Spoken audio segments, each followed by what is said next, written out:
Hey there, I'm Elizabeth Henson. Welcome to the Messy Success Podcast, where I'm helping creative dreamers and overachievers tackle business and life. After 6 years of being my own boss, I finally unraveled a tiny bit of what it takes to survive in this amazing world of being an overly creative entrepreneur. I'm your business bestie, here to help you with all those big ideas and to normalize some of the day-to-day struggles that we all share.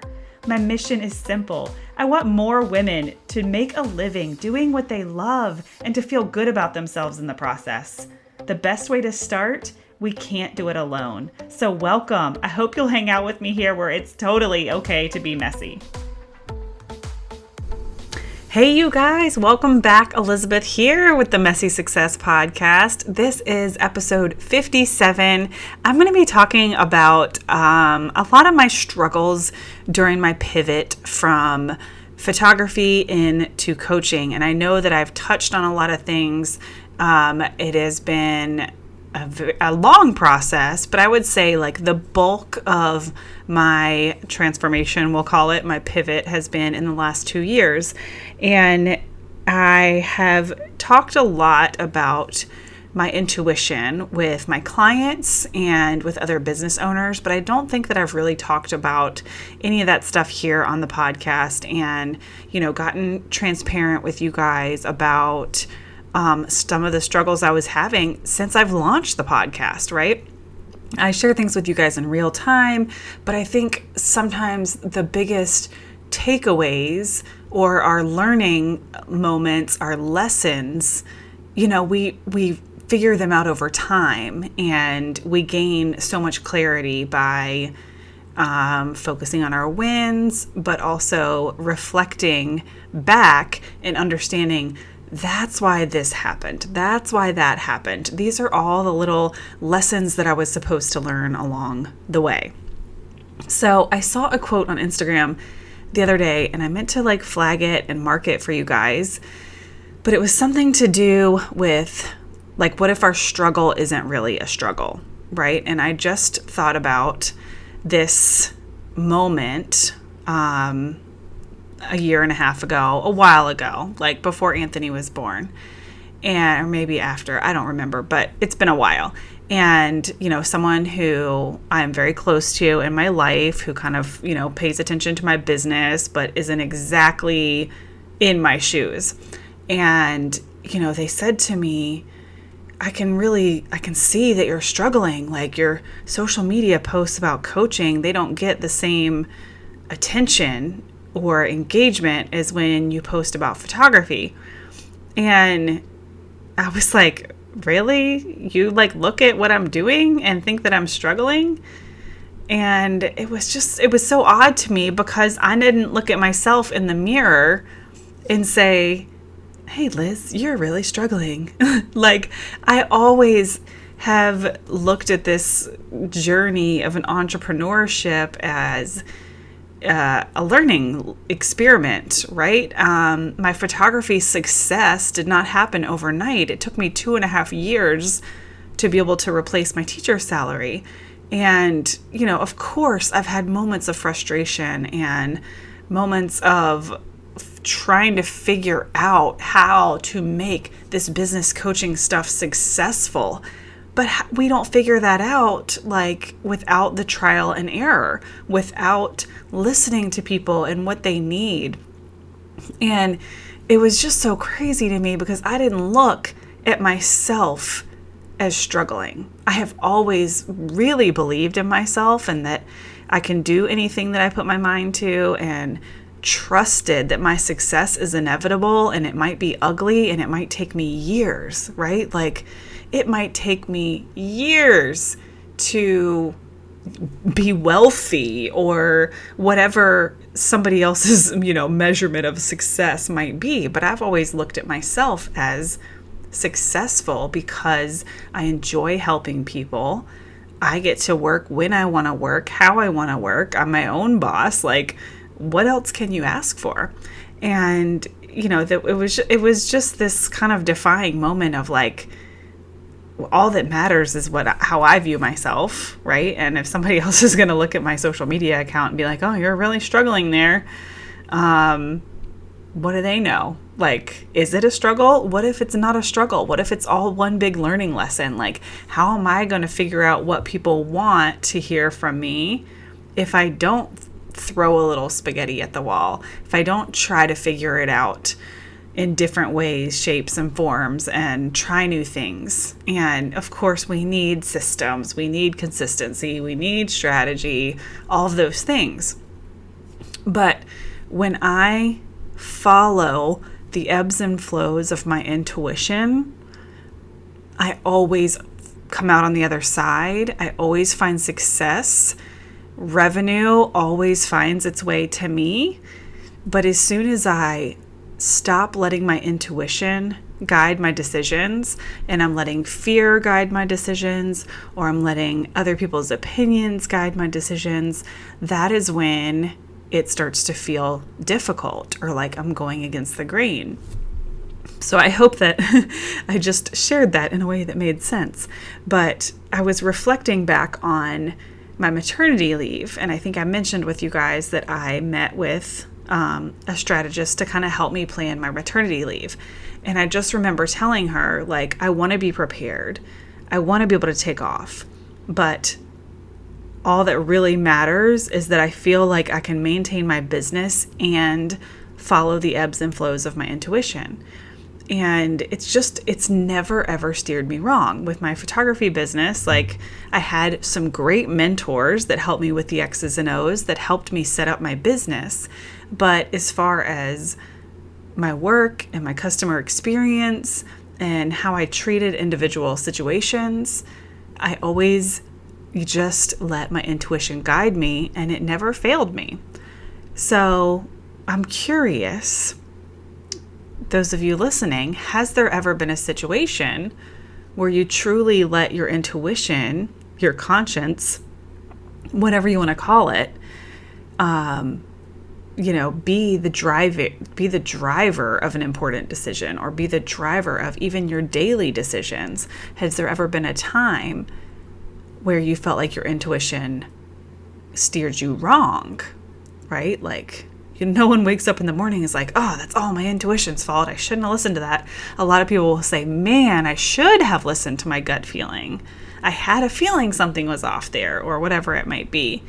I just think that that's really powerful, that if we can really, I just said really a lot.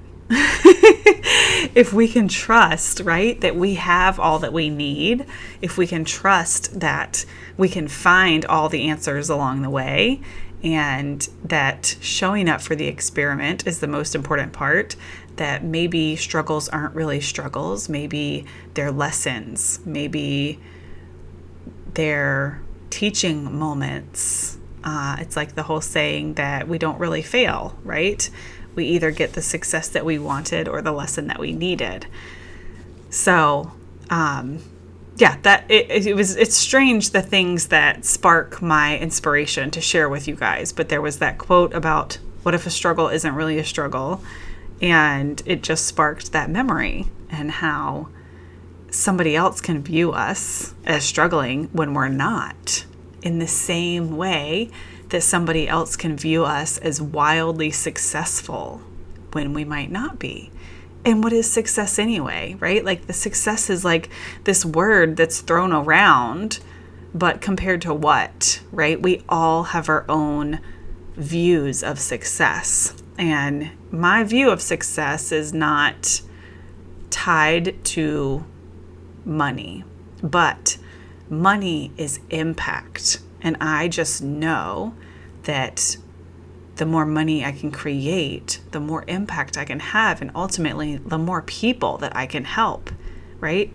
I don't have to be doing the things that I'm doing, right? I could shoot a wedding 10 Saturdays out of the year and make all the money that I truly need to make for my family. But I can't, of all, ignore my intuition, but I can't ignore this, gift that I've been given to help people, and to want other women to find this amazing freedom that I have found in being my own boss. And like Jessica mentioned on the podcast, like no one else is putting a ceiling on what I'm capable of. Like I'm the one that gets to control that ceiling. And hopefully I don't even have one, right? But I'm the one that gets to decide where I'm going and what success looks like. So I just thought that was a really interesting kind of reflection and looking back over the last 2 years. And since I started the podcast, we turned 2 in July. I don't even think we celebrated because of the pandemic. It's just such a weird time for me and podcasting, you guys, because it's like this, it's kind of like working out. Like I get back on the horse and then something goes crazy with my schedule or with my family. Like it is 6:30 at night and I am upstairs podcasting because during the day, Gracie has virtual school or my house is full of people. And it's been a challenge and it's been a battle of my commitment to make sure that I'm showing up here and also listening to my intuition, that I don't want to just be like some content generating machine. Like I don't want to come at you guys every single week with like new tips and new tricks and new strategies. Like, I really, truly just want to have meaningful conversations and share my journey, with transparency while I'm in it. Like I always tell my students, like it is not that exciting to just show up one day. Hey world, I'm here and I'm really good at what I do. You should hire me. Like that's not exciting. It's so much more exciting to be a part of somebody's journey, to learn the lessons alongside them, to see them struggle, to see them okay with the fact that they're struggling, to see them maybe like me, not even really realize that I was struggling. I mean, of course, I noticed that my Instagram posts were not getting engagement, but I don't care about that stuff. Of course, it's great when we post something and it means something to people and they get excited about it or they send us a DM. Of course, we all love those things. But I don't attach my self-worth to likes and comments. I just don't. Is it a bummer when we spend 40 minutes on a great post and it falls flat? Of course, it's a bummer. But I don't attach my self-worth to any of that, to the amount of followers that I have, to the amount of money that I make. Like I truly within myself know what I'm capable of, and that's just what I want for other people. I want anyone who's listening, I want you to truly know within every fiber of your being what you're capable of, right? And what you could achieve if nothing is slowing you down, if there's no comparison game in your head, if there's no imposter syndrome, if there's no overwhelm, if there's no crap, I don't have enough time, right? Like just to truly know that you are capable of so much. And like, I know that you know that, right? I know that we all know that, but we don't listen. We don't listen to our intuition. We listen to fear. We listen to all the things that keep us safe. Fear keeps us safe. Worrying about money keeps us safe. But people that change the world, people that really make a difference, they don't play it safe. They don't stay inside their comfort zone, right? They get really comfortable putting themselves out there, trying new things, throwing spaghetti at the wall.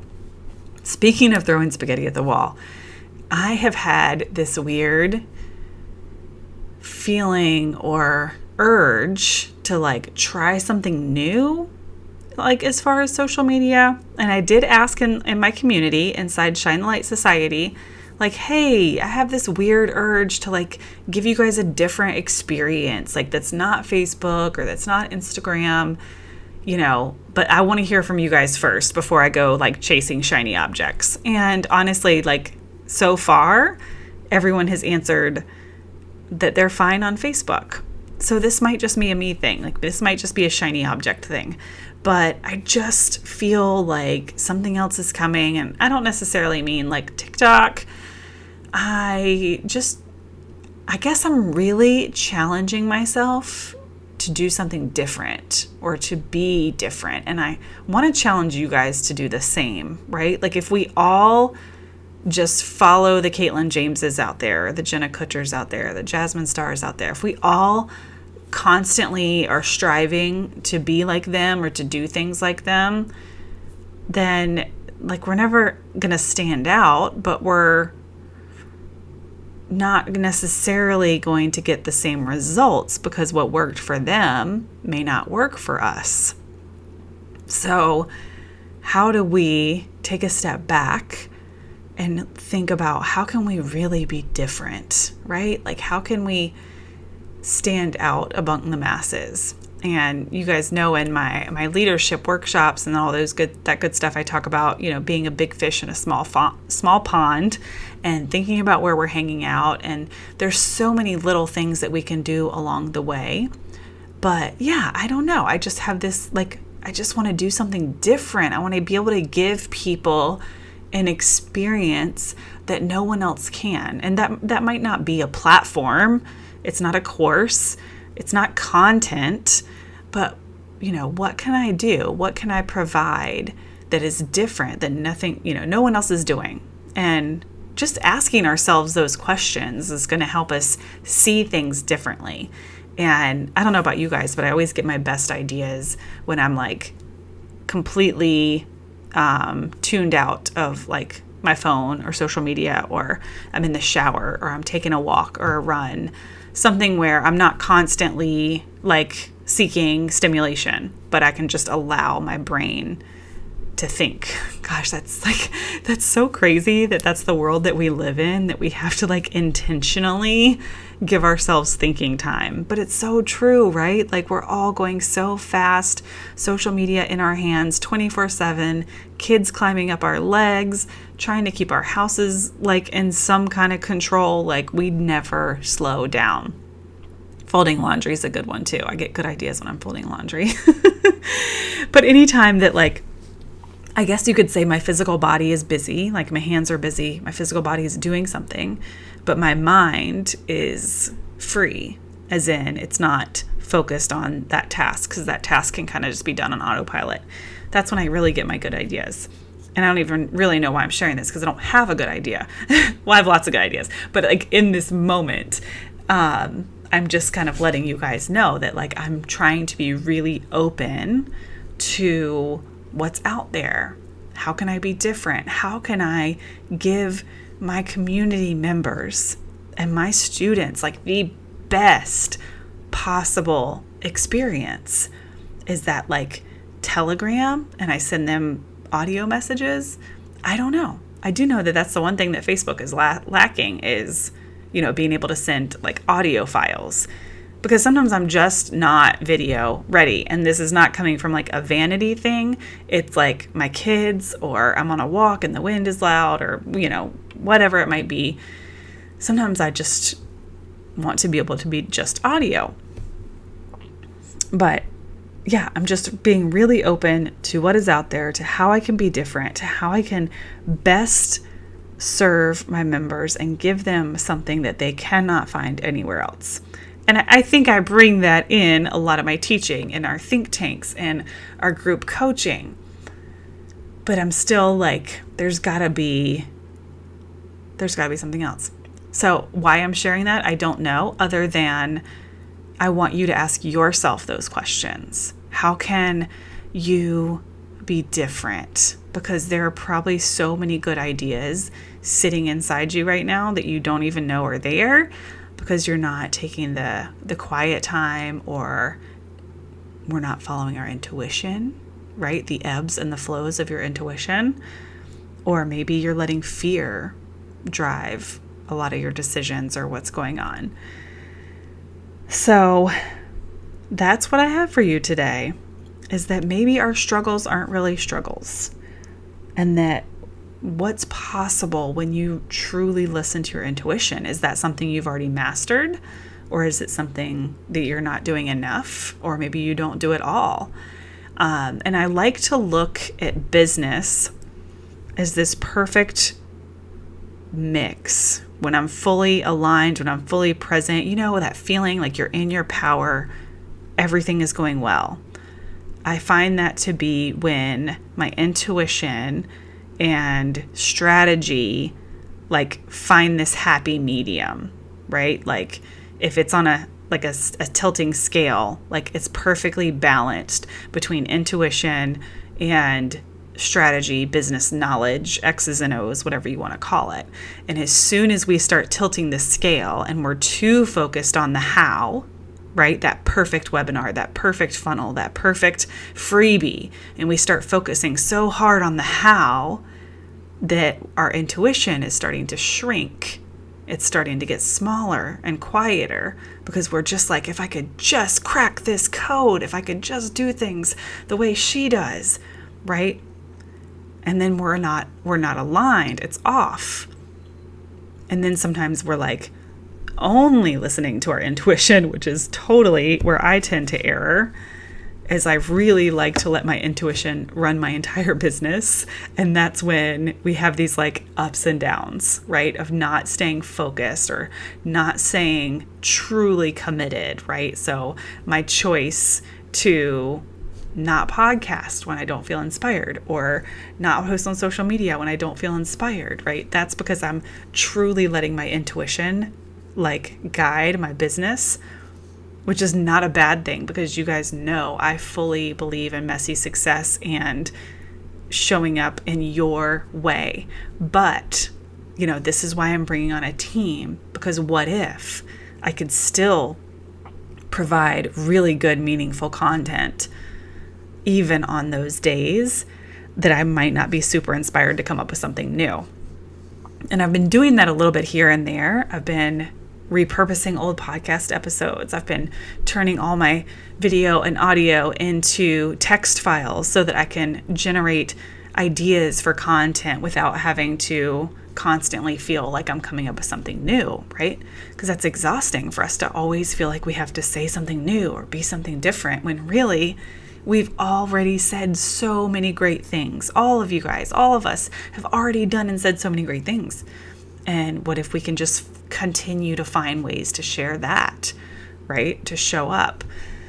So anyway, those are a lot of the things that are going on behind the scenes. I know I mentioned a little bit about my team building with you guys, my integrator, and my VA, and Sophia, who does my audiograms, and I've been working with a Facebook ads manager. So having a team helps me find that perfect balance of intuition and strategy.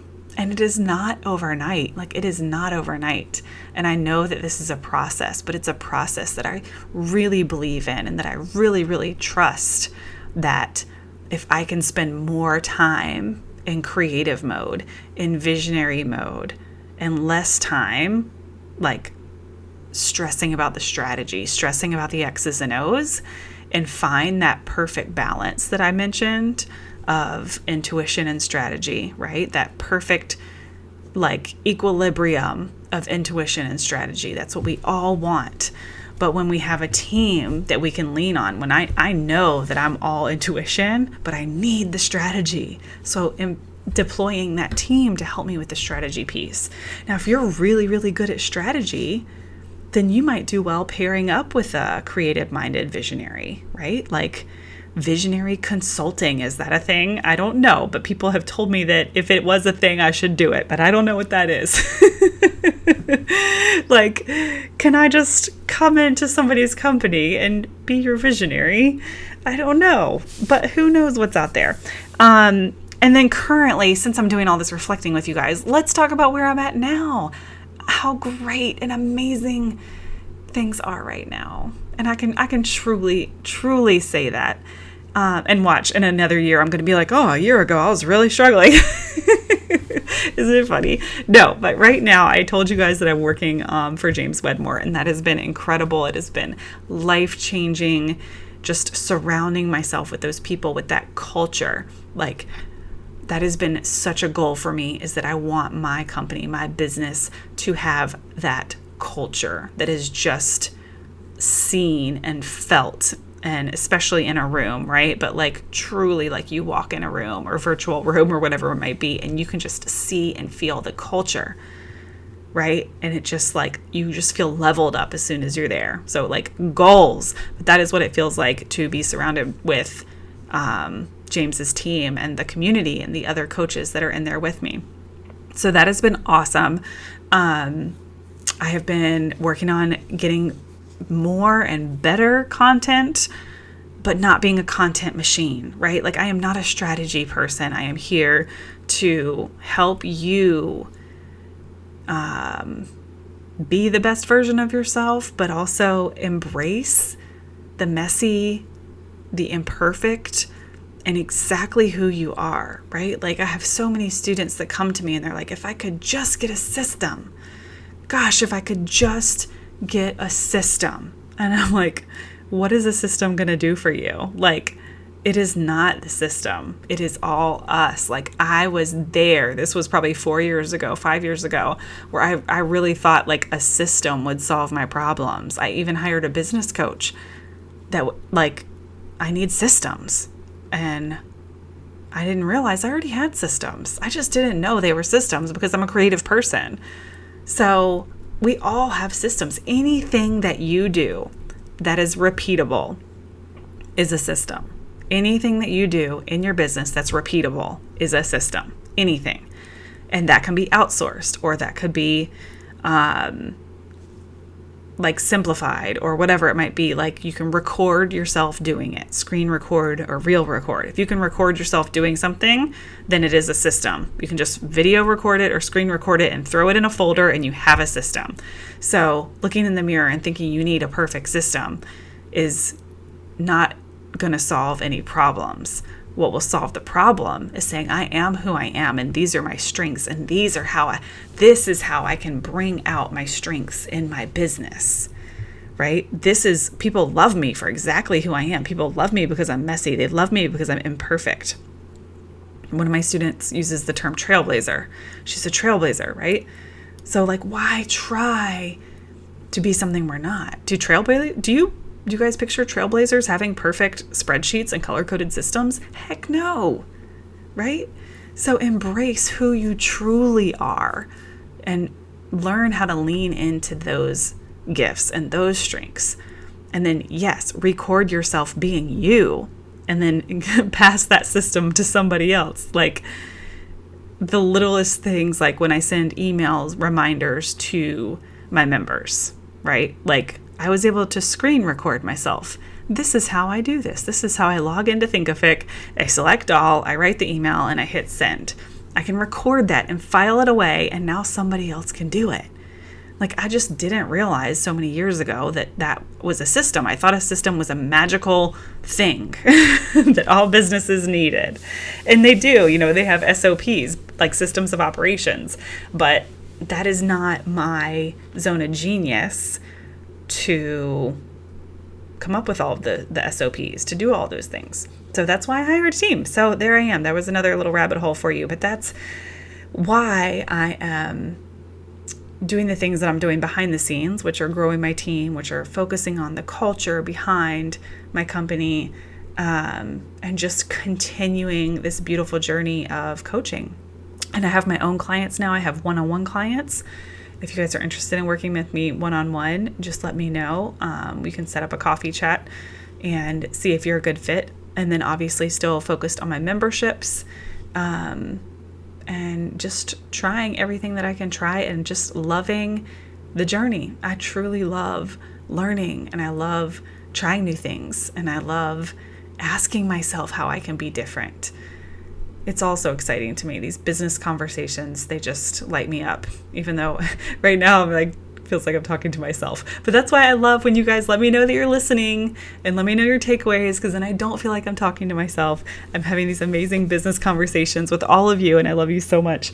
So that was my messy, unplanned episode for today. Again, just learning to follow the ebbs and flows of our intuition, and knowing that when we're in our power, when we're really showing up at our best, we're probably following that intuition and not following fear, and not listening to fear, not letting fear be our guide. And then what if our struggles aren't really struggles? What if it feels hard or difficult, but what if it's not as difficult as we're allowing it to be? It's not as difficult as we're allowing ourselves to choose the internal narrative that this is really hard. I mean, even just dealing with the pandemic, we get to choose our internal narrative. We get to choose the amount of hard that it is, right? Like, I'd be like, oh, this is so hard. Everybody's home. Everybody's in my house. I don't have time to work, right? And yeah, it is hard. That's not a lie. But I choose to wake up every day and be like, this is actually kind of awesome that I'm sharing an office with my husband. My daughter's working, doing her schoolwork next to me. And it's crazy how used to it I've gotten. But it's kind of awesome. Like that this is my life, that I didn't have to, get laid off from a job or take a pay cut or have to go out and work where it is dangerous. Like this is pretty awesome. We get to choose our internal narratives all the time, no matter what. One of my students today has a client who's dealing with like pain management. Like, yes, pain is real, but we can still choose in how we face it and how we deal with it. So yeah, just remembering that too. So maybe a struggle is not a really struggle. All right. I hope you guys enjoyed that. Sorry, it's kind of late. So my brain is a little mushy, but I appreciate you guys for listening. I'm really looking forward to continuing to push myself to serve you guys in the best way possible. I really enjoy hearing from you. If you love the podcast, make sure you leave a review. Send me a DM on the Instagram, and I will see you guys soon. Have a great day.